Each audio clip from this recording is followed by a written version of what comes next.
Hello बच्चों, कैसे हैं। आज हम लोग पढ़ेंगे केमिस्ट्री में एटॉमिक स्ट्रक्चर। पिछले क्लास हम लोगों ने देखा था spectral lines of hydrogen atom. ठीक है, उसमें बहुत सारे न्यूमेरिकल हैं, उसको आप बना रहे हैं कि नहीं। अगर न्यूमेरिकल नहीं बना रहे हैं तो साइंस बेकार है। कैलकुलेशन को स्ट्रॉन्ग कीजिए, मोबाइल का इस्तेमाल मत कीजिए। लगा दीजिए आग पानी में जवानी उसको कहते हैं, लुटा दो बाप की दौलत फुटानी उसको कहते हैं। तो क्या पानी में आग लगाना है? अभी आप में असीम ऊर्जा है, इस ऊर्जा का इस्तेमाल अच्छे काम में लगाएं। यानी पढ़ाई अच्छे से करें, रेगुलर क्लास करें, अनवरत प्रयास करें, सफलता ज़रूर मिलेगी, इसकी गारंटी है। रेगुलर आप क्लास करते रहिए, जो भी प्रॉब्लम है उसको सॉल्व किया जाएगा। और स्टूडेंट आज शुरू करते हैं क्वांटम नंबर। बारीकी से बोर्ड पर नज़र रखिए, हर चीज़ आपको समझ में आएगी। और अगर नहीं समझ में आएगी तो हमें कमेंट करके हम तक पहुंचाने का कृपा करेंगे, ताकि आपका प्रॉब्लम सॉल्व होगा। यानी क्वांटम नंबर, क्वांटम नंबर।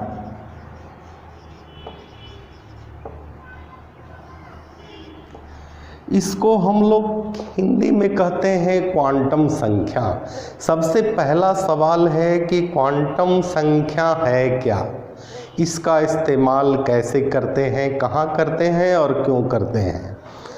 तो क्वांटम नंबर जो है, एटम में जो न्यूक्लियस के चारों तरफ इलेक्ट्रॉन मूव करता है, इलेक्ट्रॉन के संपूर्ण चरित्र का निर्धारण करता है, जो इलेक्ट्रॉन के संपूर्ण चरित्र को बताता है। यानी इलेक्ट्रॉन का साइज कैसा है, शेप क्या है, ओरिएंटेशन क्या है, इन सारी चीज़ों को बताने वाली संख्या को हम लोग क्या कहते हैं? क्वांटम नंबर कहते हैं। तो आपसे पूछेगा क्वांटम नंबर क्या है, तो क्या बताइएगा? जो इलेक्ट्रॉन के संपूर्ण चरित्र को बताता है क्वांटम नंबर कहलाता है। और क्वांटम नंबर स्टूडेंट चार प्रकार के होता है: principal, azimuthal, magnetic and spin quantum number. तो सबसे पहले ये चारों क्वांटम नंबर को हम बारीकी से बोर्ड पर नज़र रखिएगा, आपको समझ में आएगा। कहता है कि एटम का आकार, पहले एटम का शेप हम लोग बना लेते हैं। ए जो है न्यूक्लियस है, इसके चारों तरफ इलेक्ट्रॉन घूमता है, इस तरह से इलेक्ट्रॉन मूव करता है, इस तरह से। ए तो न्यूक्लियस है जिसमें प्रोटॉन और न्यूट्रॉन प्रेजेंट है, यानी यहाँ नोट कर लीजिए न्यूक्लियस, न्यूक्लियस।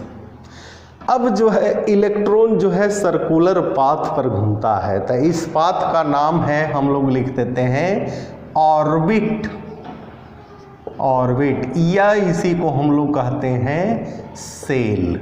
क्या कहते हैं? सेल। या इसी को हम लोग कहते हैं और energy, energy level.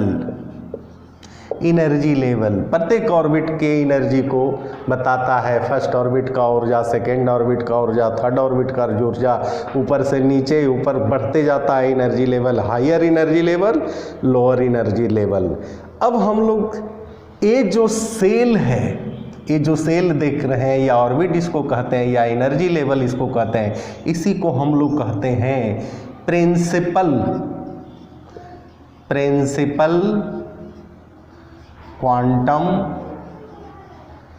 Principal quantum number. और इस सेल को जैसे यहाँ के है, एल है, एम है, एन है, ओ है, पी है, इस तरह से।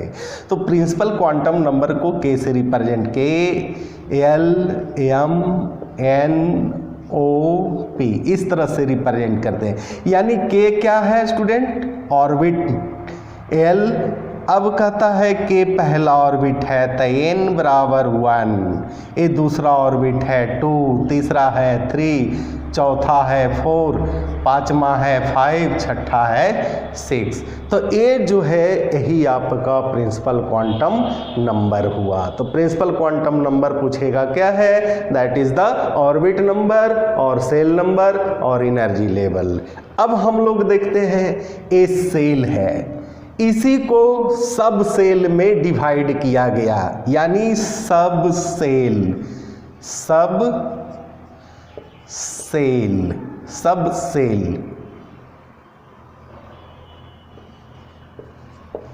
सब सेल। थोड़ा सा ध्यान दीजिएगा, चारों क्वांटम नंबर आपको इसी में समझ में आएगा। इसी सेल को सब सेल में डिवाइड किया गया। सब सेल में हम लोग देखते हैं, सब सेल को ही हम लोग कहते हैं एजीमूथल, एजीमूथल, एजीमूथल क्वांटम नंबर। क्या कहते हैं, एजीमूथल क्वांटम नंबर, जिसको एल से रिप्रेजेंट करते हैं। यानी ध्यान दीजिएगा थोड़ा सा, यानी के है, एल है, एम है, एन है, ओ है, ये तो आपका आ गया एन, एन इजकल टू 1 2 3 4 5।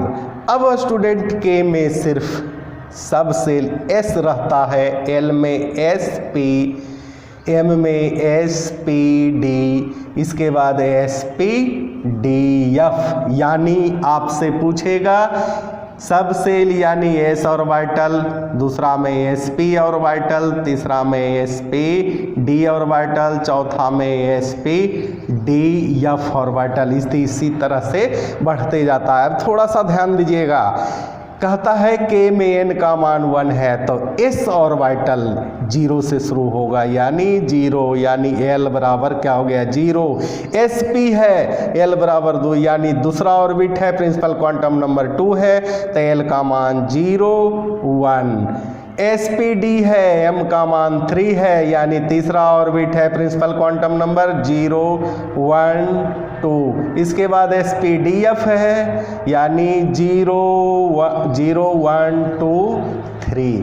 तो आपको समझ में आया एजीमूथल क्वांटम नंबर, यानी एजीमूथल क्वांटम नंबर जो है प्रिंसिपल क्वांटम नंबर पर डिपेंड करता है, यानी सेल है तभी तो सब सेल है। तो समझ में आया। पहले इसको हम लोग ये दोनों के बारे में अध्ययन कर लेते हैं, उसके बाद बचेगा 2। तो आपसे पूछेगा पहले कि क्वांटम नंबर है क्या, तो हम लोग नोट करेंगे the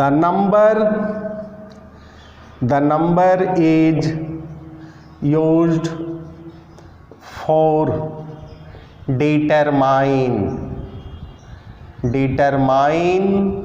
the complete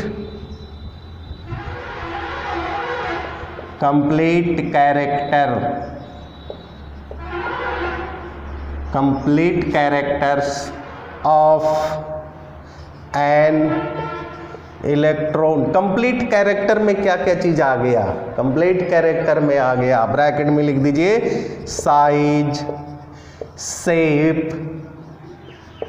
and orientation of an electron of an atom, क्योंकि एटम में ही होता है, of an atom. Such number, इस प्रकार के number, such number is known as quantum number. यानी आपसे पूछेगा क्वांटम नंबर क्या है, तो वह नंबर जो इलेक्ट्रॉन के संपूर्ण चरित्र का निर्धारण करता है क्वांटम नंबर कहलाता है। अब हम लोग देख लेते हैं types of quantum number, types of quantum number, quantum number के प्रकार। तो कितने प्रकार के होते हैं, 2 प्रकार तो आप देख रहे हैं, है ना। तो पहला लिखते हैं principal quantum number, quantum number जिसको n से रिप्रेजेंट करते हैं। दूसरा है एजीमूथल, एजीमूथल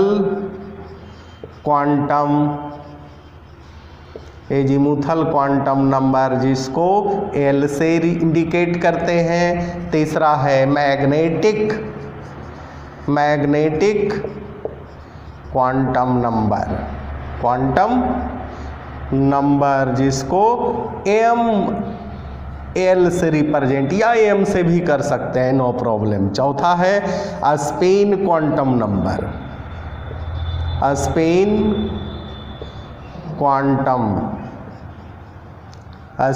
क्वांटम नंबर जिसको MS से आप रिप्रेजेंट करते हैं। तो स्टूडेंट पहले इसको नोट कर लिया जाए। अब हम लोग स्टार्ट करते हैं प्रिंसिपल क्वांटम नंबर। तो बारीकी से बोर्ड पर नज़र रखिए, हर चीज़ समझ में आएगा और इससे रिलेटेड जो भी प्रॉब्लम है आपका, टोटल प्रॉब्लम आँख मुदे तो डिब्बा गायब, इस तरह से आपको समझ में आएगा। तो हम लोग देखते हैं principal quantum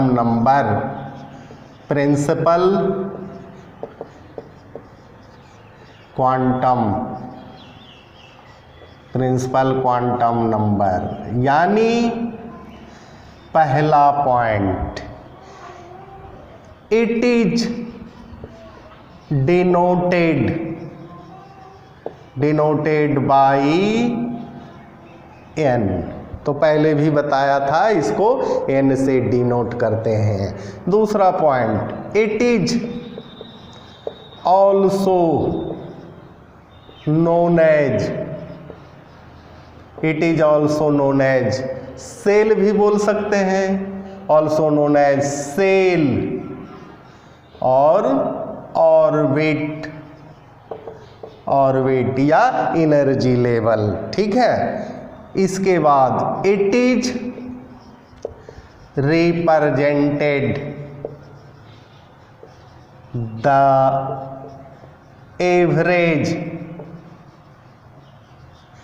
average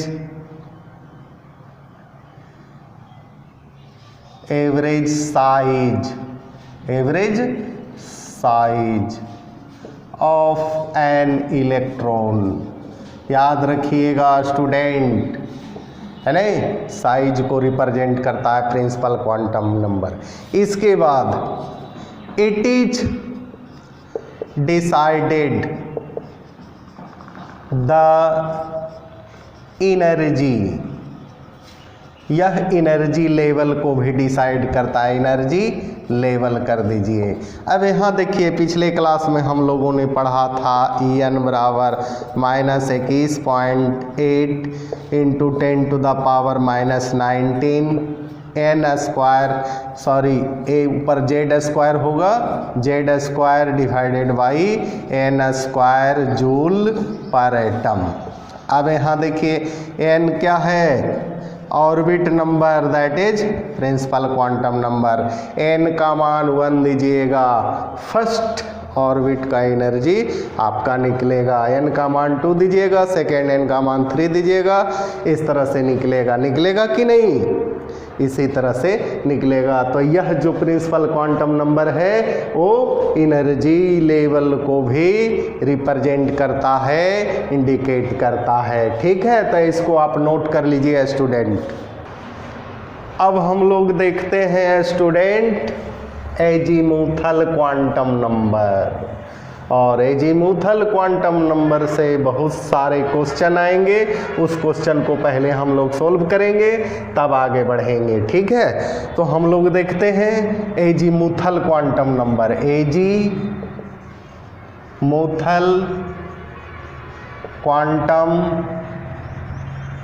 एजीमूथल quantum number यानी इसको क्या से रिप्रेजेंट करते हैं, डिनोट करते हैं L से। तो यहाँ लिखते हैं it is denoted by L, यानी एजीमूथल क्वांटम नंबर को L से। इसके बाद it is also known as subsidiary quantum number और इसी को कहते हैं और एंगुलर मोमेंट। इसके बाद कहता है कि ये जो एजीमुथल क्वांटम नंबर है, ठीक है, एजीमुथल क्वांटम नंबर क्या चीज को रिप्रेजेंट करता है, यानी ऑर्बिटल के शेप को बताता है। It is represented the shape of orbital, ये ऑर्बिटल के शेप को रिप्रेजेंट करता है, याद रखिएगा। इसके बाद it's value are depends on the principal quantum number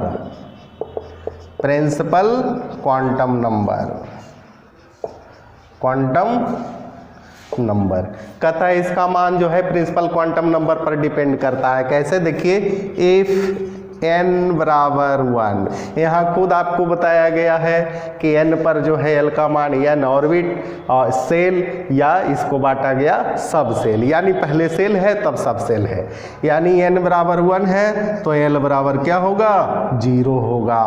if n बराबर 2 है तो l बराबर 0 1 होगा। इफ n बराबर 3 है तो l बराबर क्या होगा, 0 1 2 होगा। इफ n बराबर 4 है तो l बराबर क्या, 0 1 2 3 होगा कि नहीं। यहाँ तक नोट कर लिया जाए स्टूडेंट, तो आगे बढ़ते हैं हम लोग। अब हम लोग थोड़ा सा देखते हैं बच्चों, क्या देखिएगा, बोर्ड को देखिए, है ना, बोर्ड को देखिएगा, हर चीज़ आपको दिखाई देगा कि क्या चीज़ लिखा हुआ है। तो यहाँ देखिए, हम लोग जो है के ऑर्बिट है, एल है, एम है, एन है, ओ है, इस तरह से।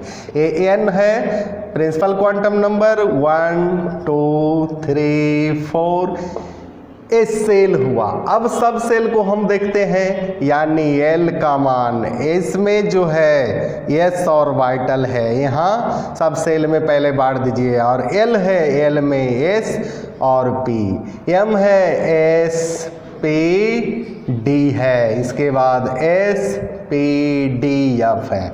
अब एल का वैल्यू निकालिए, तो एस ऑर्बिटल एन का मान 1 है और एल का मान क्या होगा, एस ऑर्बिटल में 1 हो गया। इसको इस तरह से कर दीजिए, इस तरह से कर दीजिए ताकि आसानी से समझ में आए। एल, इसके बाद एन का मान एल ऑर्बिटल में क्या है, 2 है, एस और पी, यानी 0 1, इसमें क्या होगा, 0 1 2 होगा एल का वैल्यू। इसके बाद इसमें 0 1 2 3, यानी एस ऑर्बिटल 0 है, एस ऑर्बिटल 1 पी ऑर्बिटल, इसमें तीसरा, यानी तीसरा ऑर्बिट में 3 सब सेल में बांटा गया। पहला के को 1 सब सेल, एल को 2 सब सेल, एम को 3 सब सेल और एन को 4 सब सेल, यानी सब सेल बढ़ते चलेगा। एजीमुथल क्वांटम नंबर का वैल्यू क्या होगा, आपका बढ़ते चला जाएगा, यानी S orbital S P D F. अब यहाँ ध्यान दीजिएगा, थोड़ा सा इसको लिख लीजिए, क्योंकि ये जो है याद रहेगा तो इसे जुड़ा हुआ हर सवाल बनेगा। यानी एल बराबर 0 तो क्या होगा, एस ऑर्बिटल, और एस ऑर्बिटल का शेप मैंने बताया था कहाँ, केमिकल बॉन्डिंग में क्या होता है, अस्फेरिकल यानी गोलीय। इसके बाद इफ एल इजकल टू 1 तो क्या होगा, पी ऑर्बिटल, यानी इसका शेप होगा डम्बल। शंकर जी के हाथ में डमरू देखे हैं, वही आकार का होगा। इफ एल बराबर 2 है तो क्या होगा D orbital, D orbital, D orbital है double, DOUBLE double dumbbell, double dumbbell means 2 डमरू। और इफ L बराबर 3 है तो F ऑर्बिटल, F ऑर्बिटल, और F ऑर्बिटल का कोई शेप नहीं होता है। ठीक है स्टूडेंट, इसको नोट कीजिए। अब स्टूडेंट हम लोग देखते हैं कि S ऑर्बिटल में 2 इलेक्ट्रॉन होता है, P ऑर्बिटल में 6 इलेक्ट्रॉन होता है, F ऑर्बिटल में, D ऑर्बिटल में 10 होता है और F में 14। ये कैसे होता है? कहाँ से 2 इलेक्ट्रॉन हो गया, 6 इलेक्ट्रॉन कैसे हो गया, है ना? तो यहाँ नोट में आप लिख लीजिएगा, नोट में the maximum number of electron in orbital is 4l+2। किसी भी ऑर्बिटल में 4l+2 इलेक्ट्रॉन रहता है। यहाँ वेयर l बराबर एजीमुथल क्वांटम नंबर, क्या होगा azimuthal quantum number, azimuthal quantum number. तो हम लोग देखते हैं स्टूडेंट एस ऑर्बिटल में कितना इलेक्ट्रॉन होता है। तो यहाँ देखिए एस ऑर्बिटल में निकालना है, एस ऑर्बिटल में एल का मान 0 होता है, तो अभी हम लोग पढ़ चुके हैं, और एल का मान 0 होता है, फॉर्मूला में रखिए 4l का 0+2 बराबर क्या इलेक्ट्रॉन होगा, 2 इलेक्ट्रॉन होगा 2 इलेक्ट्रॉन। अब p ऑर्बिटल में निकालिए, p ऑर्बिटल में l का मान 1 दीजिए, यानी 4 × 1+2 कितना होगा, 10 ही लगे, 6 इलेक्ट्रॉन होगा। 4 1 जा 4 +2 = 6 इलेक्ट्रॉन, 6 इलेक्ट्रॉन। अब d ऑर्बिटल में निकाल लीजिए, d ऑर्बिटल में l का मान 2 होता है, 4 × 2+2 = 10 इलेक्ट्रॉन, 10 इलेक्ट्रॉन। f ऑर्बिटल में निकाल लीजिए, f ऑर्बिटल यानी l = 3, 4 × 3+2 कितना हो जाएगा, 12 यानी 14 इलेक्ट्रॉन। तो कैसे आया इलेक्ट्रॉन आप खुद देख लीजिए, इस फॉर्मूला को याद रखिएगा, एल का मान याद रहेगा, एल का मान 0 है तो एस ऑर्बिटल, एल का मान 1 है पी ऑर्बिटल। इस तरह से इसको आप नोट कीजिए स्टूडेंट। हम लोग क्वेश्चन देखेंगे इसके बाद। अब थोड़ा सा अब हम लोग क्वेश्चन बना लेते हैं स्टूडेंट पहले, है ना, उसके बाद जो है हम लोग 2 क्वांटम नंबर को हम लोगों ने देखा, प्रिंसिपल क्वांटम नंबर और एजीमुथल क्वांटम नंबर। अब इसके बाद हम लोग देखेंगे magnetic quantum number and spin quantum number. तो पहले हम लोग क्वेश्चन लिखते हैं, यूजिंग S3l = 2। क्वेश्चन है student, using SPDF notation describe the orbital with following quantum number. कहता है ऑर्बिटल बताना है जो कि क्वांटम नंबर आपका दिया हुआ है। अब ए में देखिए, ए में n बराबर 2 है प्रिंसिपल क्वांटम नंबर, यानी ऑर्बिट नंबर 2 दिया हुआ है, 2 लिखेंगे। और l का मान 1 है, तो l का मान किस ऑर्बिटल में 1 होता है, तो अभी हम लोगों देखा l बराबर 0 s orbital, l = 1 p orbital, l = 2 d, l = 3 f orbital. l का मान 1 है तो यहाँ 2p, यही आपका आंसर हो गया।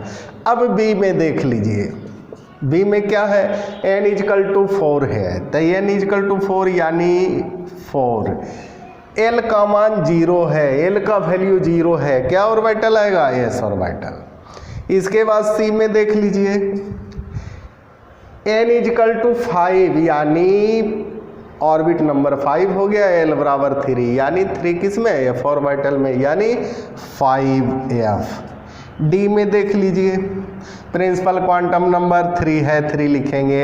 l इजकल टू 2 है तो 2 में कौन ऑर्बिटल आता है, 3d ऑर्बिटल आता है। तो आपको समझ में आया, इसी को कहते हैं हम लोग क्वेश्चन का आंसर। तो देखिए आसान है कि नहीं, बशर्ते आप पूरी तरह से जो बताया गया है उसको देखिएगा, हर क्वेश्चन जो है आपको इजी लगेगा, बशर्ते बारीकी से कंसेप्ट पर ध्यान दिया कीजिए, ठीक है, इसको नोट कीजिए।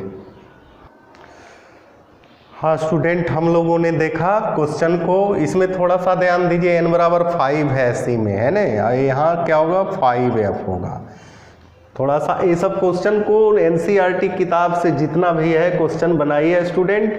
ऐसे तो मैक्सिमम सवाल मैं बता दूंगा, लेकिन जो भी हो आप पहले बना लीजिए, इंतजार मत किया कीजिए, ठीक है। रेगुलर क्लास करते रहिए, कोई प्रॉब्लम हो तो स्पष्ट हम तक पहुंचाइए। यानी तीसरा है magnetic quantum number, magnetic quantum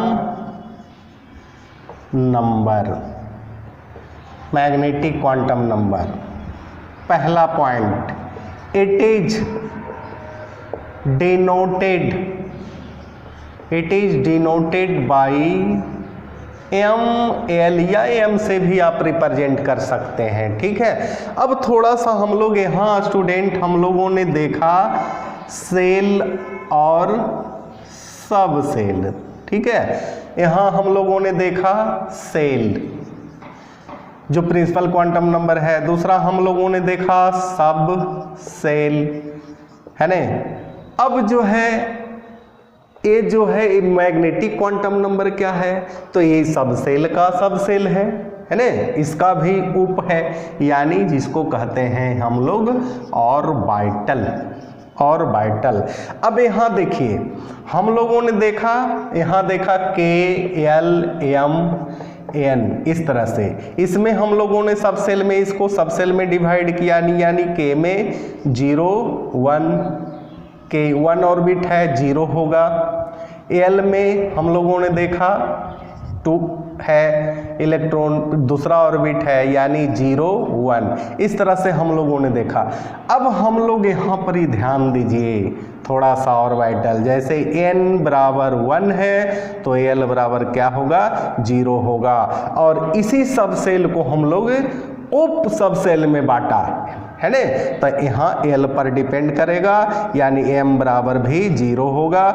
अगर n बराबर इफ n बराबर 2 है तो l बराबर 0 1, और m बराबर होल हो जाएगा स्टूडेंट, यानी m बराबर -1 0 +1, यानी मैग्नेटिक क्वांटम नंबर किस पर डिपेंड करता है, एजीमुथल क्वांटम नंबर पर डिपेंड करता है। तो हम लोग देख लेते हैं थोड़ा सा,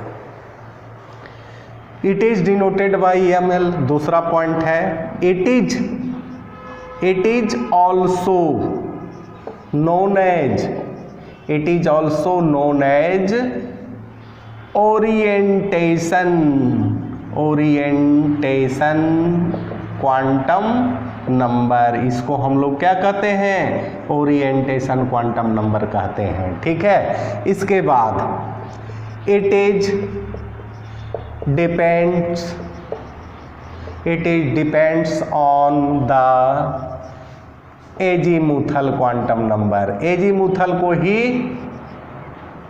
उप एजीमुथल कह सकते हैं, यानी ऑर्बिटल एजीमुथल क्वांटम नंबर पर डिपेंड करता है।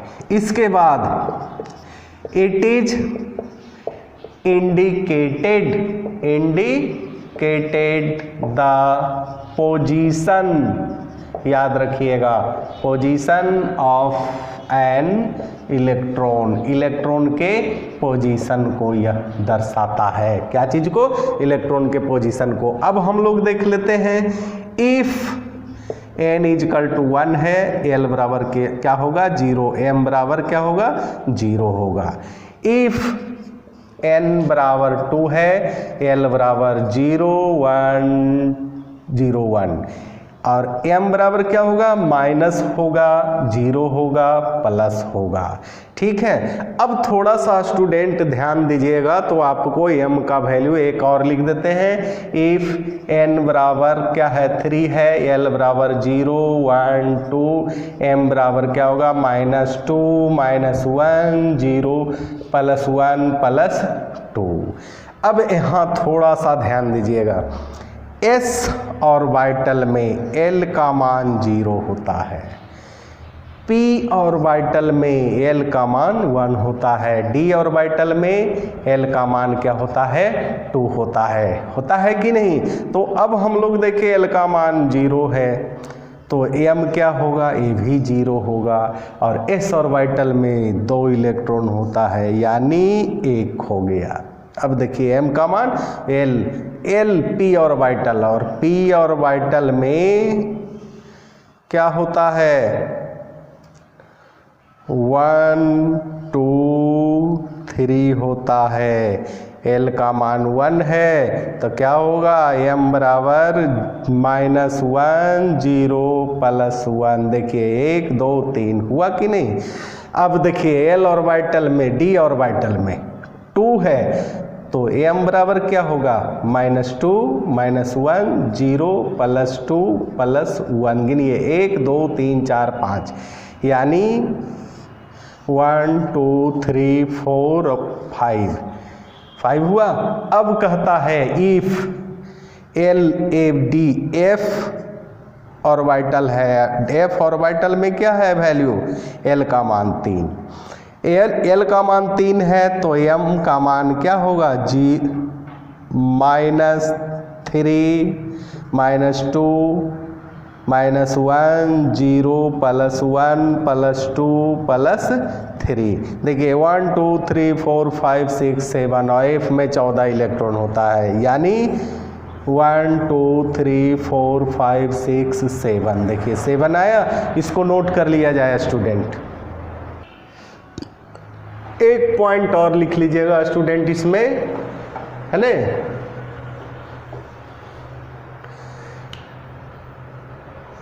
it is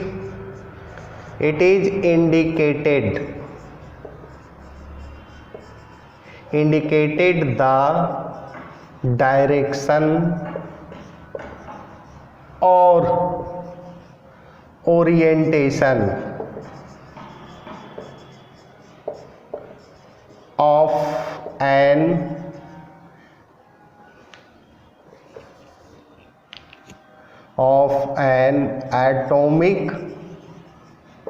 atomic orbital in a magnetic field।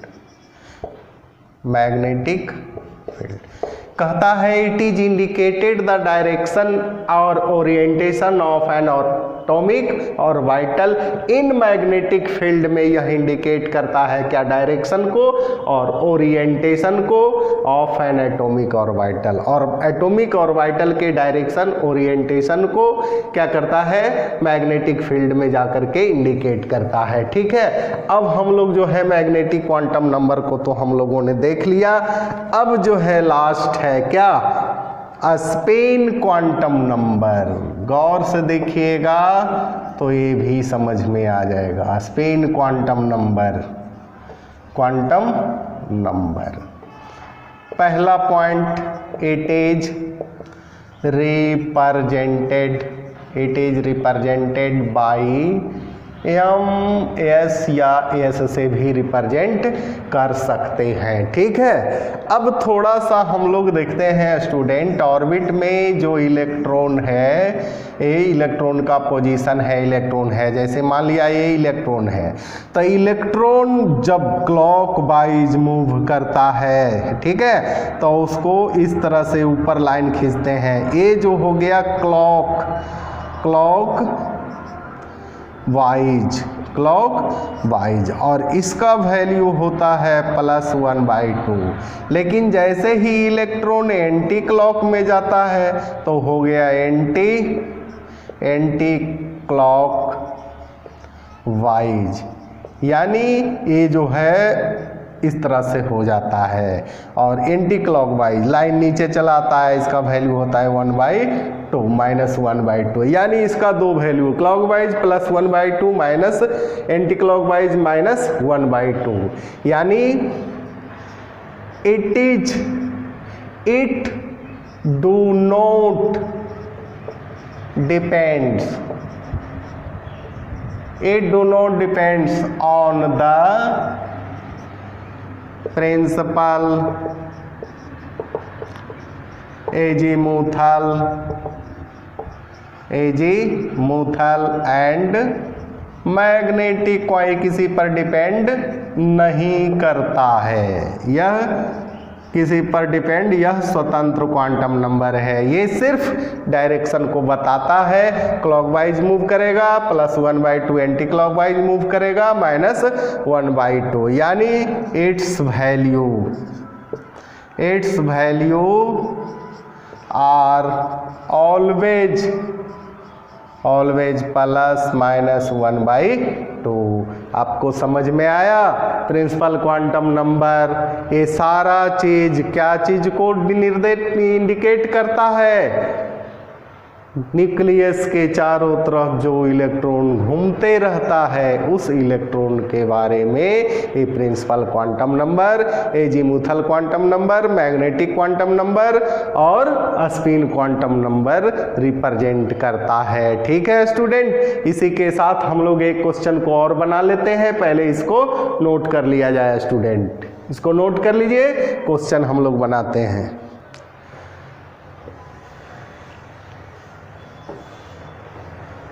What is the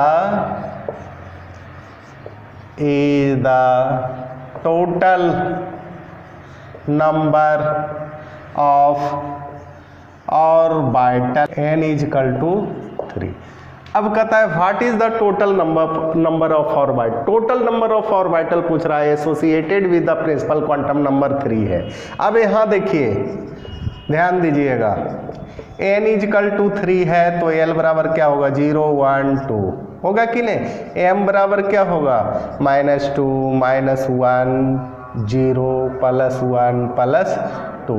total जोड़िए कितना है 1 3 1 4 5 6 7 8 9, टोटल कितना आया स्टूडेंट 9 आया total.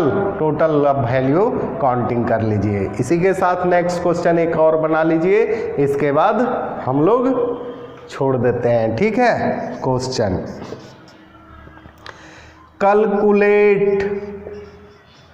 Calculate the n and l value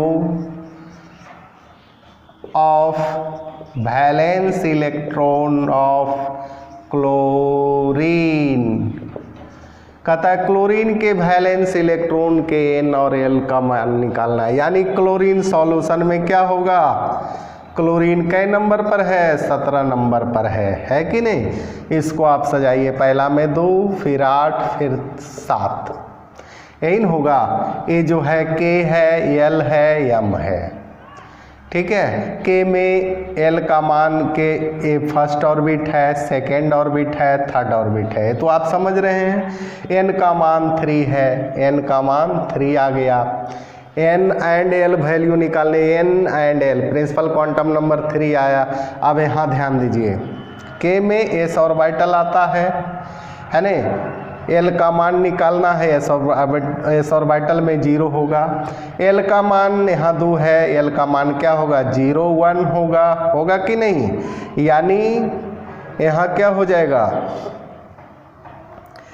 0 s orbital, p orbital है, d ऑर्बिटल है, इस तरह से तो 0 1 ये तीसरा ऑर्बिट तीसरा है, तो यानी sp d यानी 0। ये थोड़ा सा ध्यान दीजिए स्टूडेंट, यहाँ ए 1 ऑर्बिट 2 ऑर्बिट 3 ऑर्बिट है ना, तीसरा ऑर्बिट n का मान 3 है, l का मान क्या होगा 0 1 2, तो l बराबर क्या होगा स्टूडेंट, l का मान 1 होगा कि नहीं। इसको सजा लीजिए इस तरह से 1s2 2s2 2p6 3s2 3p5। यहाँ देखिए n का मान 3 है, अब p ऑर्बिटल में l का मान क्या होगा 1 होगा। यही आपका l का मान 1, यही आपका आंसर हो गया। तो आपको समझ में आया क्वेश्चन, इजी क्वेश्चन है। अगले क्लास बहुत सारा क्वेश्चन दिया जाएगा एनसीईआरटी से, और रेगुलर क्लास करते रहिए। और जो भी प्रॉब्लम हो उसको कमेंट करके हम तक पहुंचाइए। इसी के साथ धन्यवाद।